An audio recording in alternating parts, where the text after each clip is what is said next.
Önce Orta Doğu'daki bu yangını söndürmek, bu savaşı sonlandırmak için herkes üzerine düşen sorumluluğun gereğini hayata geçirmelidir.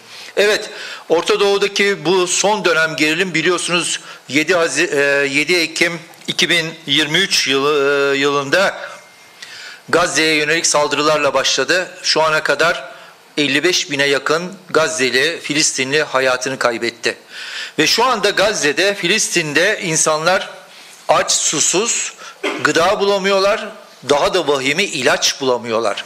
Ciddi bir soykırım ve insanlık dramı yaşanmakta Gazze'de. Bu yetmezmiş gibi şimdi savaşın boyutu genişlemekte. İran-İsrail savaşı adeta 3. Dünya Savaşı'nı tetikler nitelikte bir gelişmeye sahne olmaktadır. Bir an önce savaş durdurulmalıdır.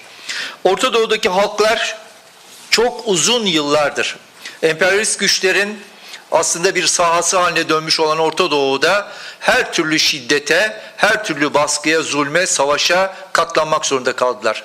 Yoksulluk bir taraftan, açlık bir taraftan, göç bir taraftan, katledilme bir taraftan. Dolayısıyla etnik ve dini kimlikleri üzerinden toplumları ayrıştıran, savaştıran bu düzenek artık son bulmalıdır. İsrail devleti de, İran devleti de, bölgedeki bütün otoriter rejimlerde uzun süre boyunca Orta Doğu'yu adeta bir cehenneme çevirmeye devam ettiler. Çözüm demokratik toplumdadır. Çözüm topyekün barıştadır. Çözüm, evet iddialıyız. 27 Şubat'ta Türkiye ve dünya kamuoyuna açıklanan aslında deklarasyondadır, manifestodadır. Evet, Türkiye'deki sağlanacak olan Kürt barışının, Türkiye'de sağlanacak olan toplumsal barışın bölgeye etkilerinin olacağını uzun zamandır dile getirdik. Dedik ki, Kürt meselesi demokratik bir çözüme kavuşursa, bu anlamda bir barış, kalıcı bir barış inşa edilebilirse, bölge halklarının kurtuluşu da buradan geçer. Evet, Filistin halkının da bölgedeki tüm halkların da kurtuluşu buradan geçiyor. Yoksa İran rejimi gibi rejimlerden, İsrail rejimi gibi rejimlerden geçmiyor.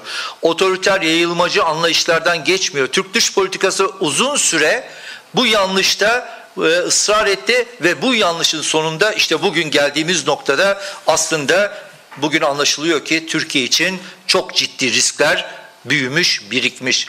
Bu risklere karşı yegane gücümüz barıştır. Yegane gücümüz demokratik Türkiye'dir, demokratik toplum arayışıdır. O yüzden bu vesileyle bir kez daha Türkiye'ye de, Türkiye halklarına da çağrıda bulunuyoruz. Gelin bu demokratik toplum çağrısına, bu kalıcı barış mücadelesine destek verin. Bu sayede Suriye'de, Irak'ta ve tüm bölgede üreteceğimiz, var edeceğimiz çözüm aslında Orta Doğu halklarının geleceğini de kurtaracaktır.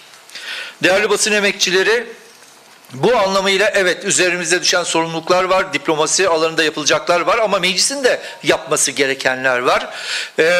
Meclis biliyorsunuz torba yasalar içinde boğulmaya devam ediyor. İşte Perşembe günü yine Plan Bütçe Komisyonu'na yeni bir torba geliyor. Meclisin işi gücü bu torba yasalarla uğraşmak. Oysa meclis inisiyatif alma günlerini yaşıyor. Hangi konuda? Demokratik toplum ve barış konusunda. Evet. Bugün 27 Şubat'ta bir açıklama geldi Sayın Öcalan'dan. 12 Mayıs'ta PKK kendini feshedeceğini, silahları bırakacağını açıkladı ama sonrasında hiçbir şey yok. Sonrasında atılması gereken adımların atılması için artık inisiyatif alma ve adım atma zamanıdır. Meclis Başkanı Sayın Numan Kurtulmuş bu konuda inisiyatif alacağını söyledi. Bekliyoruz. Bir an önce harekete geçmeli. Meclis bu meselenin çözümü konusunda bir komisyonu hayata geçirmeli.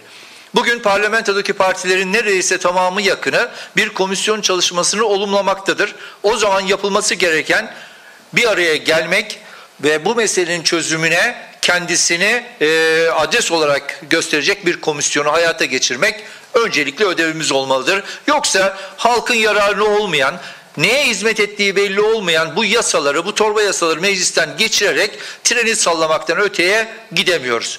Oysa yapmamız gereken bu konuda adım atmaktır.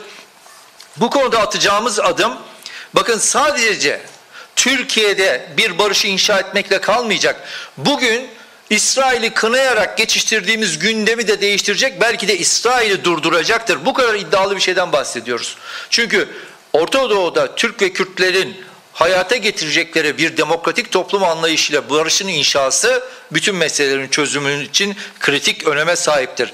Bu konuda şimdi meclis artık adım atma aşamasındadır. O yüzden buradan bir kez daha Sayın Numan Kurtulmuş'a çağrı yapmak istiyorum.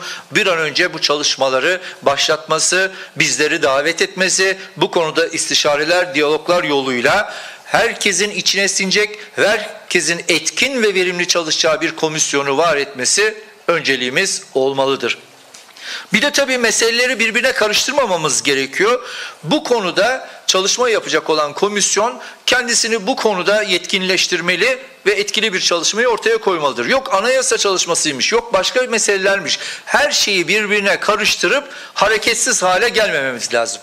Çünkü evet anayasa çalışmaları da muhakkak yapılabilir, diğer çalışmalar da yapılabilir ama bu meseleye özgü bir çalışma için meclis komisyonu önemlidir.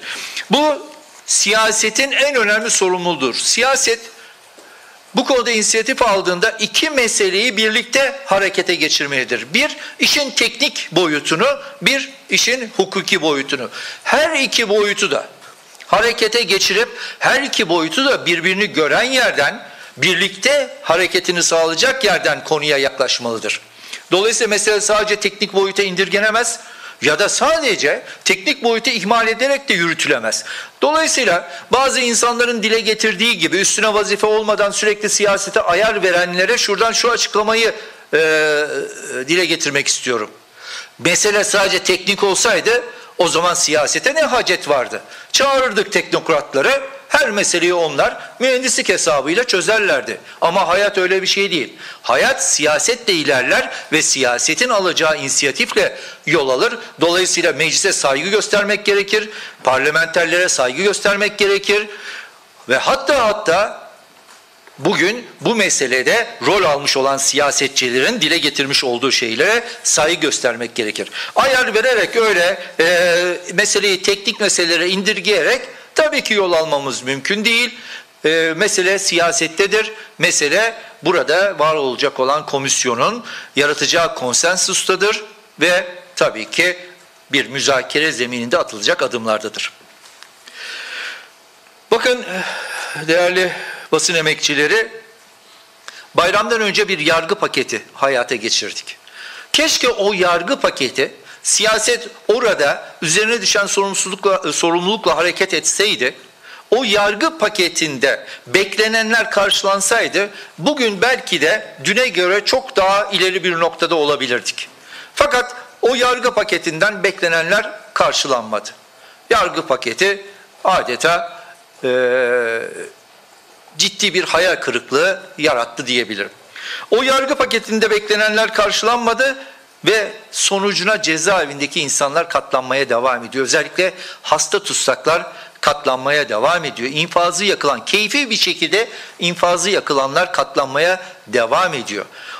Diğer taraftan yaratmış olduğu bu tahribatın dışında bir kere tabii ki bu özellikle barış süreci dediğimiz meseleye katkısı açısından da önemliydi bu yargı paketinin. O yüzden biz dedik ki geç kalınmadan bu hayal kırıklığını ortadan kaldıracak bir yargı paketini bir an önce hazırlayabilirsiniz. Bakın daha meclisin kapanmasına zaman var. Evet inisiyatif alınabilir. Evet bu konuda cesaretle adımlar atılabilir.